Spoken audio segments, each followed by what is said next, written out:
오늘 또 고맙습니다. 저는 교실을 떠난 구교사 박전현입니다. 자, 작자미상의 고전소설 까치전입니다. 돈만 있으면 귀신도 부릴 수 있다는 말이 옳도다. 자, 이 말을 생각하면서 작품 한번 보겠습니다. 도움되는 자료 만들어 보겠습니다. 구독, 공감해 주시면 고맙겠습니다. 자, 길잡이입니다. 돈만 있으면 귀신도 부릴 수 있다는 말이 옳도다. 부정부패와 불공정한 재판으로 희생당하는 백성들. 고전소설 까치전 해설. 지금도 뭐 이게 뭐 다 거짓말은 아닌 듯합니다. 뭐 우리 유전 무죄, 무전 유죄 이런 말도 있지 않습니까? 우화 형식을 빌려 권선징악, 선을 구원하고 악을 벌한다는 내용입니다. 권선징악이라는 주제의식을 드러내면서도 선량한 백성들을 착취하는 부조리한 사회상을 비판하고 있는 풍자소설입니다. 탐관오리와 관속 그리고 토호들이 결탁하여 선량한 백성들을 죽이고 착취하는 당대의 사회상을 그린 풍자소설입니다. 까치와 비둘기는 선악의 대조적 인물로 설정했습니다. 암행의사가 사건의 진상을 규명하고 범인을 척결하는 구성입니다. 자, 암까치가 비둘기에게 원수를 갚고 죽은 까치를 만나 자손을 잇는 것은 동물 세계의 정의와 사랑을 인간 사회와 비교하여 풍자한 것입니다. 이의 배경입니다. 까치의 죽음에 관한 진실을 송사 과정을 통해 밝히고 있어서 송사소설로서도, 송사소설은 재판이 있는 소설이라는 뜻인데요. 대표적인 게 춘향전이 되죠. 송사소설로서의 성격도 지니는데, 송사를 통한 사건 전개는 당대 현실의 부조리한 면을 비판하고자 하는 작가의 의도적 장치입니다. 비둘기의 폭력에 의한 까치의 죽음을 희살로 만들려는 의도, 비둘기의 처제가 뇌물을 사용해서 사람을 매수하는 형태, 두꺼비의 엉터리 정언을 믿고 까치의 죽음을 단순사로 처리하는 군수의 불공정한 재판 과정이 드러나는 첫 번째 송사는 부정부패가 만연한 사회의 모습, 불공정한 재판, 무능한 탐관오리에 대한 비판의식을 효과적으로 드러내준다고 볼 수 있습니다. 한편 의사또에 의해 진실이 밝혀지는 두 번째 송사는 너는 언젠가는 승리한다는 당시 백성들의 의식과 서민들의 억울함을 밝혀주는 현명한 관리 출연에 대한 기대 심리가 반영된 것이라 할 수 있습니다. 항상 이런데 뭐 지금도 잘 안되죠. 작품 줄거리입니다. 까치는 나무 끝에 높이 보금자리를 짓고 낙성년은 왕공 축하 잔치입니다. 낙성년을 열어 온갖 우족은 새 무리니까 날짐승들입니다. 날짐승들을 초청합니다. 그런데 초청을 받지 못한 비둘기가 불만을 품고 까치를 찾아가 다투다가 까치를 죽게 합니다. 이에 과부가 된 암까치가 군수에게 고변하여 낙성년에 모였던 날짐승들의 증언을 듣게 됩니다. 비둘기의 뇌물을 받은 두꺼비는 까치가 다투다가 저절로 떨어져 죽었다고 위증을 하여 비둘기는 혐의가 풀려 석방됩니다. 까치의 장례를 치르고 3년상을 지낸 후 할미새의 하소연으로 진실을 파헤친 암행의사 난춘이 뇌물을 먹고 거짓 증언한 두꺼비를 정배시킵니다. 유배 보내야 된다는 거죠. 또한 암까치로 하여금 살해자인 비둘기에게 보복을 하게 합니다. 그 뒤에 암까치는 남편의 영혼과 결합하여 일남일녀를 얻고 많은 자손을 거느리며 부귀를 누리며 살게 됩니다. 해피엔딩이네요. 인물 정리해 보겠습니다. 까치 부부, 지배층과 유력자의 횡포에 시달리며 살아갈 수밖에 없는 조선 후기 서민들입니다. 보라매는 군수인데요. 매지 않습니까? 짐승들의 엉터리 증언만을 믿고 까치의 죽음을 단순 사고사로 판결하는 무능한 관료입니다. 난세는 암행의사입니다. 할미세의 증언을 듣고 사건을 바로잡는 정의로운 관리입니다. 비둘기는 당대 향촌사회의 신흥졸부이면서 수령이나 관아 주변의 인물들과 결탁하여 서민층을 수탈하던 인물. 뭐 요즘도 이런 인간들이 많습니다. 할미세, 처음에는 양심상 거짓 고변을 회피하려 미친 이로 행세하다가 나중에 용기를 내어 사건의 진상을 드러내는 데 중요한 역할을 하는 인물입니다. 두꺼비 구진 앵무새는 실세의 빌부터 이익을 챙기는 지방 관아의 주변 인물들입니다. 요즘 뭐라면 뭐 시장한테 빌부터 사는 이런 사람들이 많겠죠. 감상하기입니다. 앞부분 줄거리입니다. 까치는 사치스러운 집을 짓고 잔치를 베푸는데 몹시 분주하여 비둘기를 청하지 못했다. 의도적이 아니고 실수로 이랬는데 여기에 비둘기가 앙심을 품게 됩니다. 평소 악행을 일삼는 비둘기는 이를 분하게 생각하여 까치집을 빼앗아 차지할 궁리를 하고 낙성년에 온다. 낙성년은 건물 완공 축하 잔치입니다. 요즘 말로 집들이죠. 잔치를 해방하는 비둘기를 까치가 꾸짖자 비둘기가 까치를 차서 죽게 만듭니다. 암까치가 고변하자, 고변은 사고를 알리는 겁니다. 고발입니다. 그죠? 보람의 군수는 현장에 있던 새들을 취조하지만 모두 핑계를 대고 빠져나가므로 비둘기가 좀 깡패 같은 그런 존재 모양입니다. 섬동지는 두꺼비입니다. 두꺼비를 불러드립니다.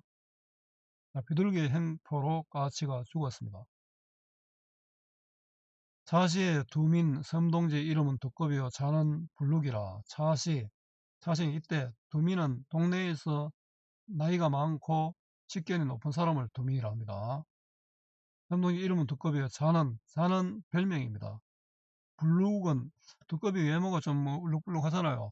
두꺼비 외모를 본딴 이름입니다. 이게 자라해죠. 자는 쉽게 별명이라고 생각하면 됩니다. 일제 육도 삼약과 선호 병서를 능통한지라. 중국의 병서입니다. 중국의 병서를 다 알고 있다. 이전 쥐나라와 싸울 적에 다람쥐의 도원수 되어 쥐나라를 파하니, 자, 전쟁이 났을 때 도원수는 지휘자입니다. 요즘 말로 하면 합참 의장쯤 된다고 생각하면 됩니다. 다람쥐 그 공으로 노직 동지의 직분을 주어 세상이 섬동지라니. 노직 동지는 노인에게 특별히 내려주는 명예직입니다. 동지의 의사가 창에 같아 그런 일도 옳게 하고 옳은 일도 거르게 하더니, 이 섬동지죠. 두꺼비입니다. 생각이 바다같이 넓고 깊어 그런 일도 옳게 하고 옳은 일도 거르게 한다. 두꺼비의 일을 잘 꾸미는 두꺼비의 모습이죠. 그 두꺼비의 부정적인 모습을 보여주고 있습니다. 마침 비둘기의 처제가 심야에 두꺼비를 찾아가 금백, 주옥과 채단을 많이 주며 이러는데, 처제는 비둘기 아내의 동생이죠. 그 비둘기 아내 여동생이고, 그 다음에 금백, 주옥, 채단은 금과 비단, 또 구슬, 금과 비단, 벼슬, 옥 등 처제가 두꺼비에게 주는 뇌물입니다. 두꺼비에게 뇌물을 많이 줬습니다. 동지님의 창에 가서 온 도량으로 이 일을 주선하와 아무쪼록 피살되게 해주소서. 이 일을 주선은 일이 잘 되도록 힘써달라. 피살은 장난을 하다가 죽었다.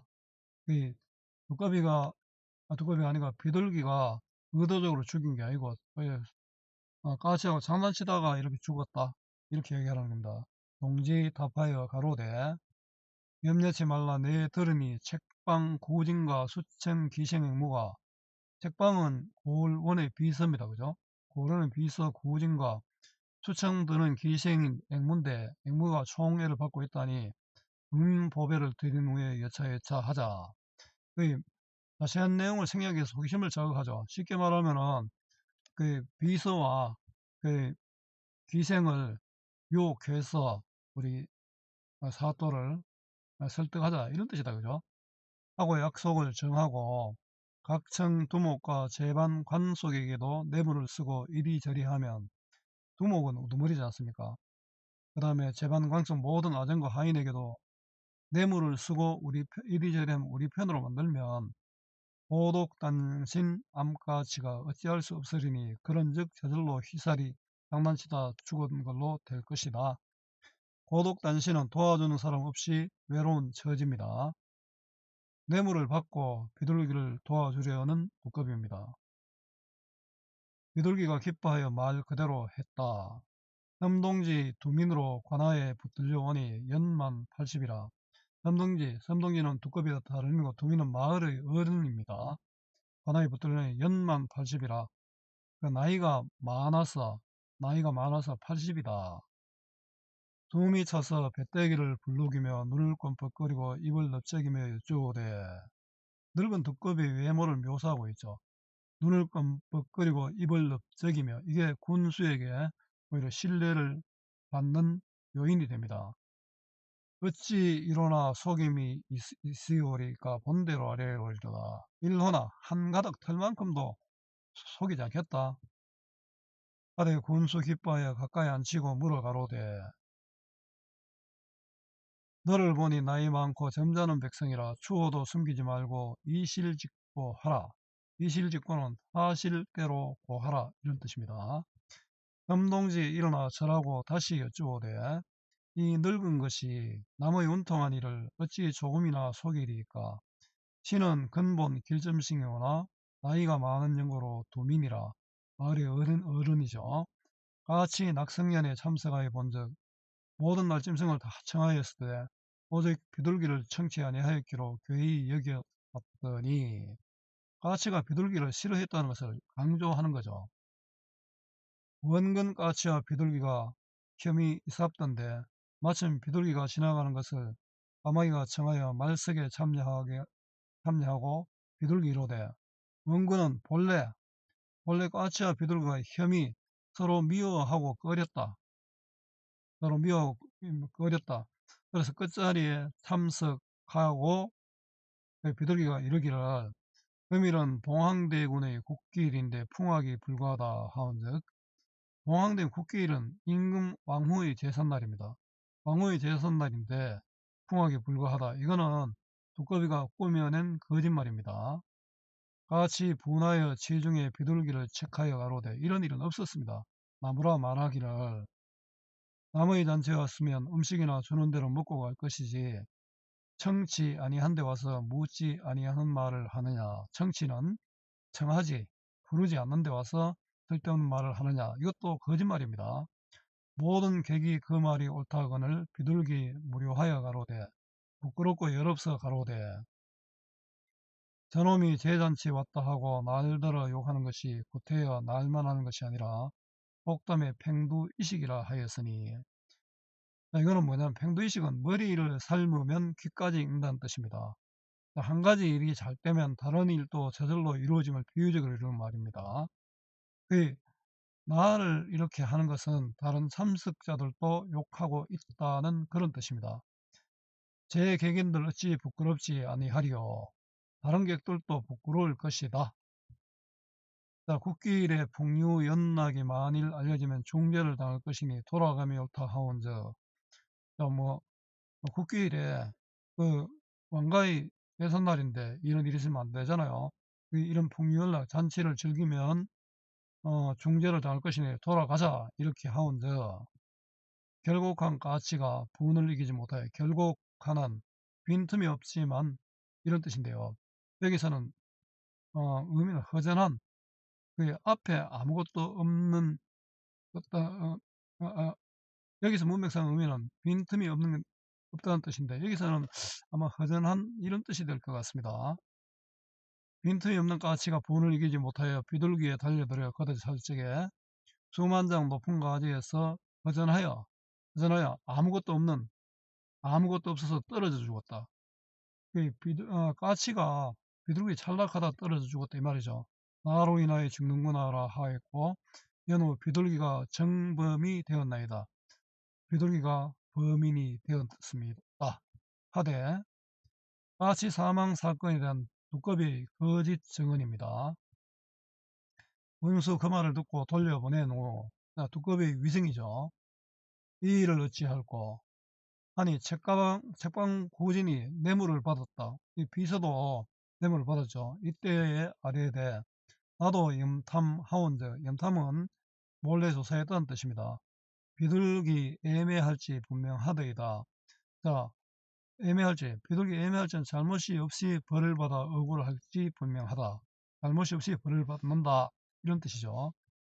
뇌물 받고 비둘기 편드는 구진입니다. 형정이 조급한 까치 성급히 재결에 질려주고 못 깬 것을 애매한 비둘기로 정범을 삼으니 희살, 장난하다가 잘못하여 죽음으로 몰아가려는 거죠. 어찌 원통하고 억울하지 아니하리요. 요 앞부분은 대리적 표현으로 비둘기의 억울함을 강조하고 있습니다. 말할 적에 앵무새는 이 사또의 첩이잖아요. 비둘기의 처가 소녀의 사촌이오니 엎드려 바라옵건대 사또님은 구베어 살피옵소서. 증거가 아니라 이제 관계를 내세워 무죄를 간청합니다. 하며 이걸하니 운수 즉시 희살 보장을 올린 후 보장은 보고서죠. 운수는 무능한 관리고 장난치다 죽었다는 보고서를 올린 후 정범 비둘기를 잡아들여 공문하니 비둘기 울며 아뢰되 이 몸이 근본 충효를 본받고자 하여 다서삼경과 외가서를 많이 보았으니 유교 경전입니다. 내가 책 많이 읽었다. 사건 본질과는 관계없는 엉뚱한 이야기죠. 내가 책 많이 읽었으니 봐도 이 말이겠죠. 좋게 64개를 짐작하오며 충효를 효축하옵더니 근년정을 신수를 본즉 미래를 짐작한다는 뜻이고요. 그 충효를 법으로 삼았다는 겁니다. 충효를 아주 중요하게 생각했는데 금년의 운수를 보니까 근년수가 불길하와 관제구설수가 있으니 관제구설수는 관청에서 비롯되는 재앙이 있으니 연락하는 곳에는 가지 말라 하는 것을 무심히 알았었더니 마치 낙성년에 우연히 지나오다가 이 지경을 당하오니 오는 수는 운수는 면하기 어렵다는 말이 옳사오며 일전에 어려운 줄을 알지 못하 일전에 어려운 줄을 알지 못한다는 말이 옳사이다. 바로 전에 일을 알지 못한다는 말이 옳다. 저 암같이 사리도 알지 못하고 이 몸을 모함하여 싸우니 운수가 없어서 당한 일이라고 지금 거짓말하는 겁니다. 이 몸의 사생은 명철하신 사또 처분에 이사오니 아래올 말씀 없나이다. 사생은 죽고 사는 것이죠. 명철하신 현명한 사또의 결정에 있으니 특별히 알릴 말이 없습니다.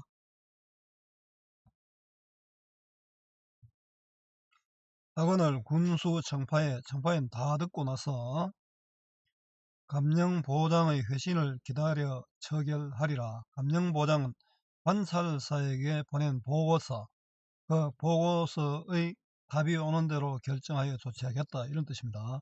하고 엄수하였더니 엄중하게 가두우더니 일일은 보장에 회신하였건을 드디어 결처하되 모든 증인들은 풀어주고 정범은 곤장 세례에 방출하거늘 비둘기 기뻐하며 춤추며 하는 말이 공정하지 못한 재판 결과죠. 큰 죄를免기 어렵다는 말은 허니요. 큰 죄를免기 어렵다는 말은 거짓말이다. 나는 지금 큰 죄를 면했잖아요. 돈만 있으면 귀신도 부릴 수 있다는 말이 옳도다. 물질 만능주의, 배금주의. 배금주의는 돈을 숭상한다는 그런 뜻입니다. 세태를 반영하고 있습니다. 요즘 말로 하면 유전무죄, 무전유죄입니까? 하며 의기양양하여 돌아가는지라 슬프고 애답도다. 이적에 암같이 주야로 대살하기를 대살은 살인자를 사형에 처하기를 바라더니 희살됨 장난하다가 죽었다 보고 분함을 이기지 못하나 할 수 없어 지압이 시신을 붙들고 하늘을 우러러 슬피 통곡하더라. 거짓 증언을 믿고 비둘기의 무죄 결정하는 군수입니다. 중략입니다. 자, 하루는 하늘이 도왔는지 과거의 장원으로 급제한 난춘이 이란 양반이 암행의사로 민정을 살피려고 안악고을에 내려왔다. 난춘은 난세입니다. 난세는 공황하고 비슷한 새잖아요. 사건을 바로잡는 그런 역할을 합니다. 어느 날 할미세가 중요한 역할을 합니다. 의사에게 사건 해결 실마리를 제공합니다. 의사를 만났다. 할미세는 의사를 보자 묻지도 않는 말을 했다. 손님은 이고일 뿐 아닌 것 같은데 이 할미의 말씀 들어보십시오. 세상에 이처럼 온통하고 억울한 일이 또 있겠습니까? 자, 까치 부부의 일을 이야기하는 겁니다. 무슨 일이 있은데 그러시오. 자, 3년 전에 까치 부부가 새로 집을 짓고서 집들이 잔치를 벌였습니다. 그런데 비둘기가 나타나 자기를 초대하지 않았다고 하여 까치를 발길로 차서 수십 길랑 떨어져 죽게 했습니다. 그러나 여러 증인들이 비둘기로부터 돈을 받고 거짓말을 하였기 때문에 벌을 주지 못하였던 일이 있었습니다. 사건의 진실을 할미세가 난세한테 얘기하는 거죠. 아니 그게 사실입니까? 어느 분 앞이라고 이 노파가 거짓으로 말씀드리겠습니까? 할미세는 암행의사임을 알고 있었다는 거죠. 그렇다면 관아에서 다시 조사를 해봐야겠군요. 의사는 혼자서 곰곰이 생각하다가 다음날 아침이 되자 고을인 관아로 갔습니다. 맞다. 의사는 임금의 명을 받고 왔기 때문에 고을 사또인 보람의 군수는 즉시 자리를 내주었다. 의사는 암가치를 비롯하여 두꺼비 등을 잡아들여 다시 문초를 시작했다. 판결의 주체가 이제 그 의사가 되었죠. 보람에 의해서 의사가 되었다. 그죠? 암가치는 이렇게 말하면서 다시 서럽게 울었다. 그리고 두꺼비가 비둘기한테 뇌물을 많이 받고 본관 사또께 무고하여 말이며 책방과 수청, 기생, 앵무새 또한 뇌물을 받아 먹고 본관 사또에게 애걸한 일들을 낱낱이 하려니 자, 비둘기가 무죄 석방된 근거가 바로 이거였죠. 의사가 크게 노하여 비둘기를 결박하여 대령시키고 호령했다. 이놈아 듣거라. 너는 두꺼비에게 뇌물을 주어 간악한 흉계를 내어 국법을 어겼으니 죽음을 면치 못할 것이다. 또한 두꺼비에게도 음하게 말했다. 내 놈은 내 개인의 욕심을 채우고자 금과 비단을 뇌물로 받고 거짓을 고하도록 하였으니 너를 죽여 후세에 다시는 이와 같은 짓을 하지 않도록 본보기를 삼으리라. 자, 할미세의 증언으로 진상을 밝히고 죄인을 처벌하는 의사입니다. 자, 암까지는 남편의 혼령과 동침하여 많은 자손을 보고 행복하게 살았습니다. 자, 정리해 보겠습니다. 우화소설이고 동물들이 등장하는 소설이죠. 풍자소설이고 태판이 있는 송사소설이고 세태를 풍자하는 세태소설입니다. 우화적이고 또 비판적이고 또 비유적입니다. 주제는 무능한 관리와 부정부패가 만연한 사회 비판입니다. 탐관오리와 토호들의 행포 비판 특징입니다. 전제적 작가 시점이고요. 배경은 조선시대 18세기 후반입니다. 공간은 황해도 안악군입니다. 인간사회의 문제를 동물의 세계에 빗대어 우화적으로 비판합니다. 인물의 대화를 통해 사건이 전개되고요. 두 번의 재판 과정을 통해 문제가 해결됩니다. 자, 수고 많았습니다. 제가 살아있는 한 좋은 자료로 보답하겠습니다. 네이버 구글 다음 어디서나 검색은 박연현입니다.